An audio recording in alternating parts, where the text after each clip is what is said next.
علیکم ورحمۃ اللہ وبرکاتہ۔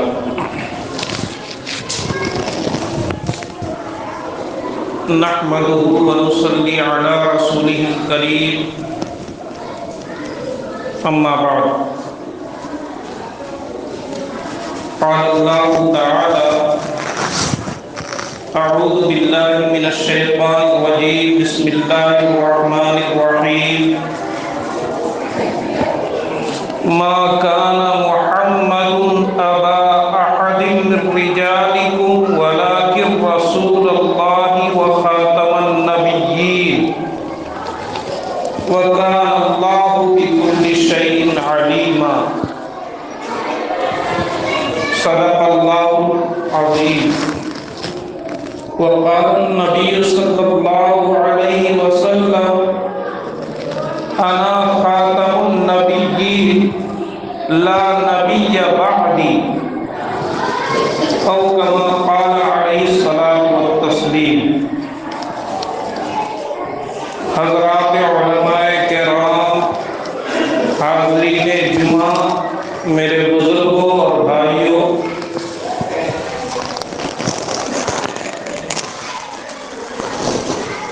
کسی شاعر نے کہا کہ نہ میں رئیس ہوں نہ امیر ہوں، نہ میں رئیس ہوں نہ امیر ہوں، نہ میں بادشاہ نہ وزیر ہوں، در مصطفیٰ ہے میری سلطنت، میں اسی سلطنت کا فقیر ہوں۔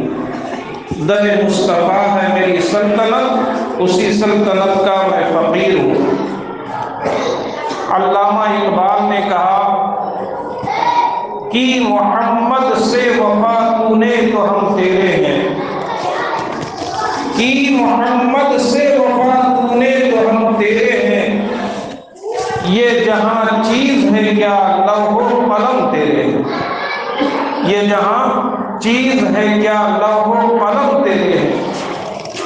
دوسری جگہ فرمایا: محمد کی محبت دین حق کی شرط اول ہے، محمد کی محبت دین حق کی شرط اول ہے، اسی میں ہو اگر خامی تو سب کچھ نامکمل ہے، اسی میں ہو اگر خامی تو سب کچھ نامکمل ہے۔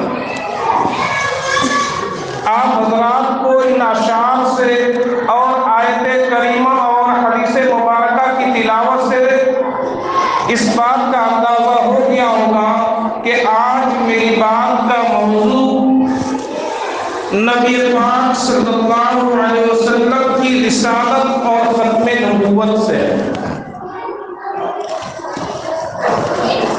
اللہ رب العزت کا بے پایہ احسان اور انعام ہے ہم سب کے اوپر کہ ہم سب کو آپ صلی اللہ علیہ وسلم کی امت میں پیدا فرمایا،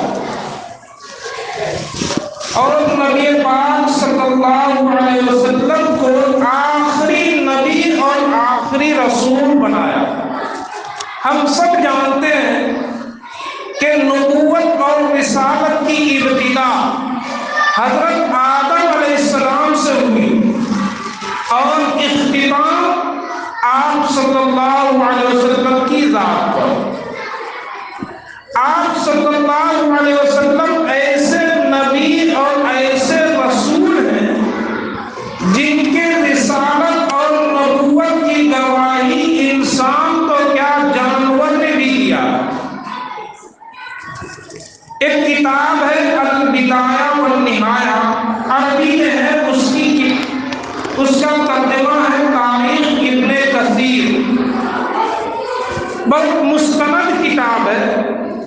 اس کتاب میں ایک واقعہ لکھا ہے کہ آپ صلی اللہ علیہ وسلم چند صحابہ کرام کے ساتھ مسجد نبوی کے پاس تشریف فرما تھے، اور ایک غیر مسلم مشرک عرب اونٹ پر ادھر سے گزر رہا تھا، اور اس کے اونٹ پر انہوں نے گوہ کو باندھ رکھا تھا۔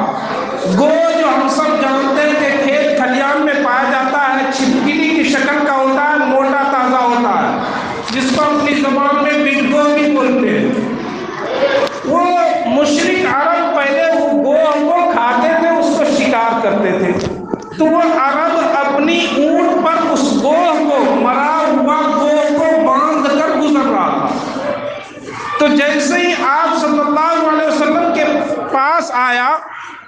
تو انہوں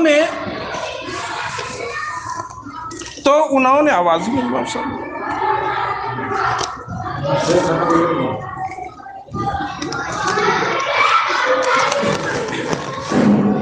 تو انہوں نے کہا کہ یہ کون شخص ہے؟ کہا کہ یہ وہ ہے جو کہتے ہیں کہ میں اللہ کا نبی ہوں۔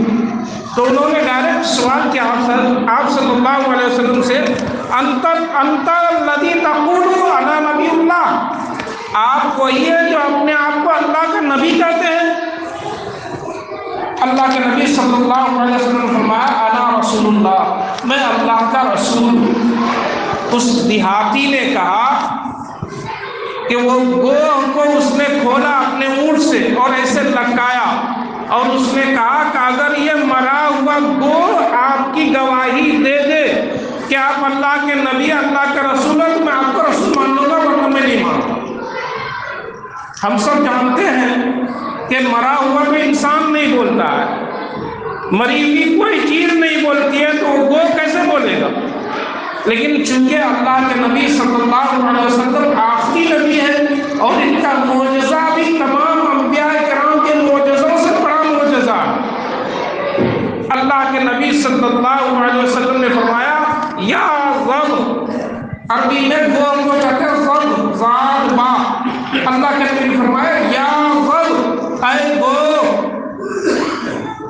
گوہ نے اپنے بدن میں حرکت دی اور کہا لبیک و سعدیک یا رسول اللہ، اے اللہ کا رسول میں حاضر ہوں، میری خوش بختی ہے کہ آپ نے مجھ کو آواز دی۔ تو اس دیہاتی نے گوہ کی گواہی پر پھر انہوں نے اسلام قبول کیا۔ تو میرے بزرگوں، اللہ کے نبی کی رسالت اور نبوت کا علم تو ایک جانور کو بھی ہے۔ پھر اللہ کے نبی نے گوہ سے فرمایا من تعبد، تم کس کی عبادت کرتے ہو، تم کس کو پوجتے ہو؟ گوہ نے کہا من فی السماء عرشہ ومن فی الارض سلطانہ وفی البحر سبیلہ وفی الجنت رحمتہ وفی الجہنم عقابہ۔ کہا میں اس کو پوجتا ہوں جس کا عرش آسمان کے اوپر ہے، جس کی زمین میں بادشاہت ہے، جنہوں نے سمندر میں راستے بنا دیے، جس کی جنت میں رحمت ہے اور جہنم میں جس کا عقاب ہے، سزا ہے، اس کو پوچھتا ہوں۔ پھر تیسرا سوال کیا اللہ کے نبی نے، کہا کہ من انا، اے گوہ میں کون؟ گوہ نے مرے ہوئے گوہ نے زندہ ہو کر کے کہا انت رسول اللہ، آپ اللہ کے رسول ہیں۔ اور آگے بڑھ کے فرمایا وہ خاتم النبیین، آپ صرف اللہ کے رسول نہیں بلکہ آپ خاتم النبیین ہیں۔ اللہ نے آپ کے اوپر نبوت کا دروازہ بند کر دیا۔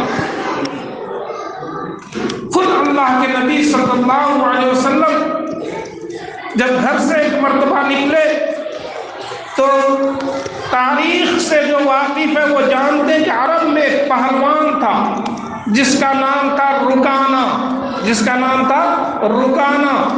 اس سے کوئی مقابلہ کرنے کی ہمت نہیں کرتا تھا، اتنا زبردست قسم کا پہلوان تھا، وہ مشرک تھا۔ انہوں نے آپ صلی اللہ علیہ وسلم سے کہا کہ اگر تم مجھ سے کشتی لڑ لو اور مجھ کو چت کر دو تو میں آپ کے اوپر ایمان لے آؤں گا۔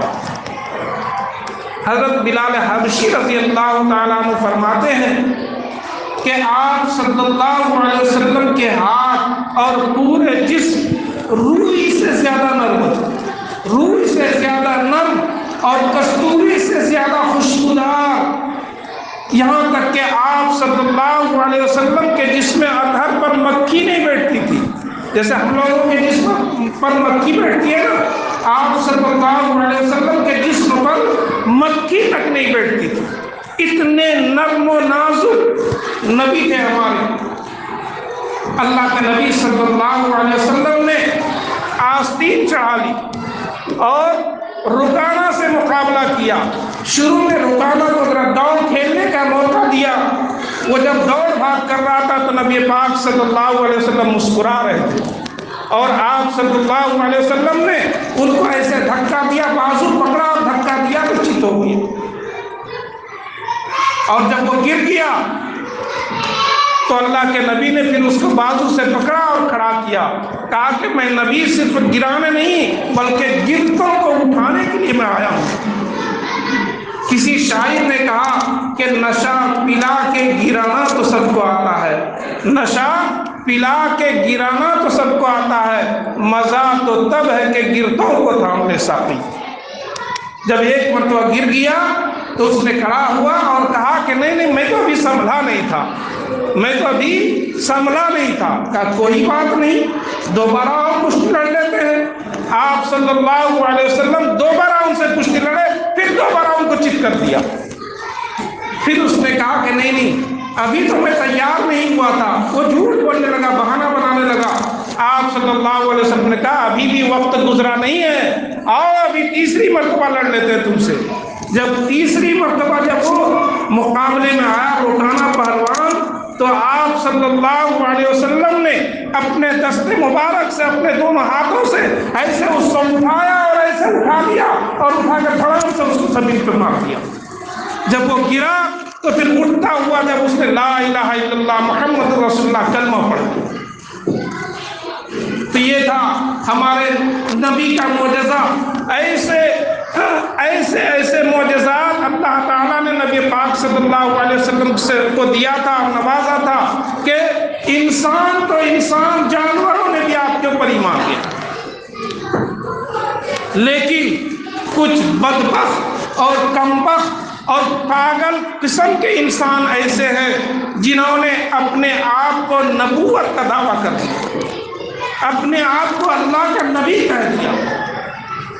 خود نبی پاک صلی اللہ علیہ وسلم نے مثال دی ہے اور فرمایا کہ جس طریقے سے دیوار ایک گھر ہے اور مکمل دیوار ہو اور اس میں ایک اینٹ کی جگہ خالی، ایک اینٹ کی جگہ خالی ہو، خود اللہ کے نبی نے مثال دی، ایک اینٹ کی جگہ خالی ہو، اب ہر آدمی آ رہا اور دیکھ رہا کہ پوری بلڈنگ تیار ہے، پورا مکان تیار ہے، لیکن ایک اینٹ کی جگہ خالی ہے، کیا وہ آخری اینٹ میں آ گیا ہوں، وہ دیوار مکمل ہو گئی، وہ مکان تیار ہو گیا، وہ بلڈنگ مکمل ہو گئی، اب کسی نبی کی گنجائش نہیں، کسی رسول کی گنجائش نہیں۔ لیکن نبی پاک صلی اللہ علیہ وسلم نے فرمایا کہ میری امت میں 30 جھوٹے پیدا ہوں گے جو اپنے آپ کو نبوت کا دعویٰ کریں گے، 30 جھوٹے ایسے ہوں گے جو نبوت کا دعویٰ کریں گے۔ خود نبی پاک صلی اللہ علیہ وسلم کے زمانے نبوت میں بھی 2 آدمی نے نبوت کا دعویٰ کیا تھا، 2 شیطانوں نے نبوت کا دعویٰ کیا تھا، اور پھر ان کے بعد جو ہم سب جانتے ہیں، کچھ ہمارے عوام الناس کو بھی خبر ہے کہ مرزا غلام احمد قادیانی جو قادیان میں پیدا ہوا تھا، اس نے بھی نبوت کا دعویٰ کیا تھا۔ میرے بزرگوں، یہ ہم سب کا بنیادی عقیدہ ہے۔ ایک بات یاد رکھ لیجئے کہ عقیدہ جو ہے وہ ہم سب کا پختہ اور مضبوط ہونا چاہیے۔ اگر اس میں تھوڑی بھی کمی آ گئی تو ایمان کا خطرہ ہے۔ حضرت امام ابو حنیفہ امام اعظم رحمت اللہ علیہ کا فرمان ہے، امام اعظم رحمت اللہ علیہ کا فرمان ہے کہ اگر کوئی شخص نبوت کا دعویٰ کرے کہ میں اللہ کا نبی ہوں، اور دوسرا شخص اس سے دلیل مانگ لے کہ اگر آپ نبی ہیں تو آپ دلیل دیجئے، معجزہ دکھائیے، تو یہ دلیل مانگنے والا شخص بھی کافی ہے۔ امام اعظم رحمۃ اللہ علیہ نے فرمایا جو دلیل مانگے، معجزہ طلب کرے ایسے شخص سے، وہ دلیل مانگنے والا بھی کافر ہے۔ اس لیے ہمارا یہ پختہ یقین ہے اور پختہ عقیدہ ہونا چاہیے کہ اللہ کے نبی صلی اللہ علیہ وسلم اللہ تعالیٰ کے آخری نبی، اس کے بعد کوئی نبی آنے والا نہیں ہے، اور ہم سب جو ہیں اللہ حضور صلی اللہ علیہ وسلم کے آخری امتی ہے، اس کے بعد کوئی امت بھی آنے والی ہے۔ میرے بزرگوں، آپ صلی اللہ علیہ وسلم کی ختم نبوت اور ختم رسالت کو تمام علماء کرام نے یہ فرمایا کہ اس کی حفاظت کے لیے اگر تھوڑی سی بھی ہماری جان مال لگ جائے تو یہ بہت بڑی سعادت کی بات ہے، بہت بڑی نیک بختی کی بات ہے۔ جب مسیلمہ ابن کذاب حضور پاک صلی اللہ علیہ وسلم کے زمانے میں پیدا ہوا اور اس نے نبوت کا دعویٰ کیا،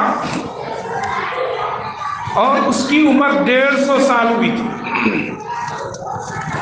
اس نے ایک خط لکھا، ایک لیٹر لکھا آپ صلی اللہ علیہ وسلم۔ کیا کہا کہ ہم دونوں معاہدہ کر لیتے ہیں کہ جب تک آپ زندہ ہیں آپ نبی ہیں، آپ کے مرنے کے بعد میں نبی ہو جاؤں گا، آپ کے مرنے کے بعد میں نبی ہو جاؤں گا، یا پھر ایسا کرتے ہیں کہ آدھے عرب کے نبی آپ ہو جائیں، آدھے عرب کا نبی میں ہو جاتا ہوں۔ یہ مسیلمہ ابن کذاب نے لیٹر لکھا، کس کو؟ آپ صلی اللہ علیہ وسلم۔ مسیلمہ کذاب کا جب خط پہنچا تو اللہ کے نبی صلی اللہ علیہ وسلم نے جواب لکھا، انا نبی اللہ و خاتم النبیین وانت کذاب، وانت کذاب، میں اللہ کا نبی ہوں اور خاتم النبیین ہوں، اور تم کیا ہو؟ پکے جھوٹے ہو۔ کذاب کے معنی پکا جھوٹا۔ اور وہ خط کا جواب لکھنے کے بعد اللہ کا نبی نے فرمایا کہ اس کا جواب لے کر کون جائے گا؟ اس کا جواب لے کر مسیلمہ ابن کذاب کے پاس کون جائے گا؟ ایک صحابی تھے جن کا نام تھا حبیب ابن زید۔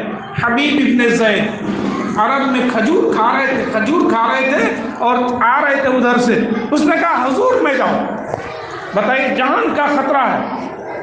روایت میں آتا ہے، لکھا ہے کہ وہ کھجور کھا رہے تھے، وہ جلدی میں بولنے کی وجہ سے ان کے منہ سے کھجور گر گیا۔ دوسرے صحابی نے کہا کہ ارے بھائی اتنی جلدی کیا ہے، پہلے کھجور تو کھا لو اس کے بعد تم جانا۔ اس نے کہا کہ کھجور کھاتے کھاتے ہو سکتا ہے حضور کسی دوسرے کی ڈیوٹی لگا دے، کوئی دوسرا چلا جائے، اس لیے اس ڈیوٹی پر تو نہیں جاؤں گا۔ آپ صلی اللہ علیہ وسلم نے وہ لیٹر دیا، وہ جواب دیا، اور اپنا نیزہ دیا اور اپنا گھوڑا دیا اور کہا جاؤ ذرا تن کر کے جانا، ذرا تن کر کے جانا۔ وہ حبیب ابن زید صحابی رضی اللہ تعالی عنہ وہ گئے اور نیزہ ہاتھ میں لے کر، اور مسیلمہ جو تھا وہ اپنا دربار سجاتا تھا، اپنے آپ کو بادشاہ کے جیسے رکھتا تھا۔ تو جب گیا تو حضرت حبیب ابن زید رضی اللہ تعالیٰ عنہ نے نیزہ جو آپ صلی اللہ علیہ وسلم اس کے دروازے پہ جا کر اس کے سامنے ایسے کہا اور کہا کہ اللہ کے نبی نے آپ کے خط کا جواب دیا ہے، میں وہ لے کر کے آیا۔ تو بادشاہ جو لوگ ہوتے ہیں وہ خود سے لیٹر نہیں پڑھتے ہیں، بلکہ ایک لیٹر پڑھنے والا رکھتے ہیں، ایک پیون رکھتے ہیں۔ سب کے سامنے، درباریوں کے سامنے وہ صاحب کھڑا ہوا اور حکم دیا مسیلمہ نے کہ تم اس خط کا جواب پڑھو، کیا لکھا اللہ کے نبی نے۔ جب سب کے سامنے پڑھا تو اس میں لکھا ہوا تھا کہ انا نبی اللہ وانت کذاب، کہ میں اللہ کا نبی ہوں اور تم پکے جھوٹے ہو۔ جب انہوں نے سنا تو بالکل طیش میں آ گیا، غصے میں آ گیا مسیلمہ۔ اب ظاہر بات ہے اگر تنہائی میں سنتا، اگر تنہائی میں بے عزتی ہوتی تو چھوٹی بات تھی، لیکن بھرے مجلس کے سامنے ان کی بے عزتی ہو گئی۔ اس نے تلوار اٹھائی اور حضرت حبیب ابن زید کے ایک بازو پہ مارا، ایک بازو الگ کر دیا۔ کہا کہ بتاؤ تمہارا کیا خیال ہے، یہ تو تمہارے نبی نے لکھا ہے، تمہارا کیا خیال ہے؟ اس نے کہا کہ میرا خیال وہی ہے جو نبی پاک صلی اللہ علیہ وسلم کا خیال ہے کہ تو پکا جھوٹا ہے۔ حضرت مسیلمہ نے حضرت حبیب ابن زید کے دوسرے بازو کو کاٹ دیا۔ پھر پوچھا اب بتاؤ تمہارا کیا خیال ہے؟ حضرت حبیب ابن زید رضی اللہ تعالیٰ عنہ نے کہا کہ میرے تم ٹکڑے ٹکڑے کر دو، لیکن تو پکا جھوٹا ہے، تو کذاب ہے، اور نبی پاک صلی اللہ علیہ وسلم اللہ کے سچے پکے رسول اور نبی ہے اور خاتم النبیین۔ تو ایک صحابی نے میرے بزرگوں ایسی قربانیاں دی ہے، ایسی قربانیاں دی ہے کہ اگر 100 حصے میں سے ایک حصہ بھی اگر ہم سے ہو جائے تو میرے بزرگوں بڑی سعادت کی بات ہے، بڑی خوش بختی کی بات ہے۔ ابھی کچھ دنوں پہلے ہمارے بہار کے دربھنگہ ضلع میں ایک شخص پیدا ہوا ہے جس کا نام شکیل ابن حنیف ہے۔ شکیل ابن حنیف ہے، انہوں نے بھی نبوت کا دعویٰ کیا کم وقت میں، اور انہوں نے کہا کہ ہم لوگوں کا عقیدہ ہے نا کہ عیسیٰ علیہ السلام کو اللہ نے آسمان پر اٹھا لیا ہے اور قیامت کے قریب پھر اس دنیا میں تشریف لائیں گے، تو وہ کہتا ہے کہ میں ہی وہ عیسیٰ علیہ السلام ہوں۔ تو اس طرح کے فتنے اس دور میں نت نئے فتنے ابھر رہے ہیں۔ اللہ تعالیٰ سے دعا فرمائے کہ ان تمام گمراہ فتنوں کو اللہ تعالیٰ نیست و نابود فرمائے، اور جتنے مسلمان ہیں، جتنے مومنین ہیں، ہر ایک کے ایمان کی اللہ تعالیٰ حفاظت فرمائے، اور ہم سب کو پختہ اور پکا عقیدہ رکھنا چاہیے کہ نبی پاک صلی اللہ علیہ وسلم اللہ کے آخری نبی ہیں، اس کے بعد کوئی نبی کی گنجائش نہیں ہے۔ خود اللہ کے نبی صلی اللہ علیہ وسلم نے فرمایا انا خاتم النبیین لا نبی بعدی، میں اللہ کا آخری نبی ہوں، اس کے بعد کوئی نبی آنے والا۔ اللہ تعالیٰ نے قرآن پاک میں ارشاد فرمایا ما کان محمد ابا احد من رجالکم ولکن رسول اللہ وخاتم النبیین، کہ آپ صلی اللہ علیہ وسلم کسی مردوں کے والد نہیں ہیں، کسی مردوں کے باپ نہیں ہیں، لیکن اللہ کے رسول ہیں اور خاتم النبیین ہیں۔ اللہ تعالیٰ ہم سب کو ان عقیدے پر جمے رہنے کی توفیق عطا فرمائے۔ اللہ تعالیٰ ہم سب کو ان باتوں پر عمل کی توفیق عطا فرمائے۔ وآخر دعوانا الحمدللہ۔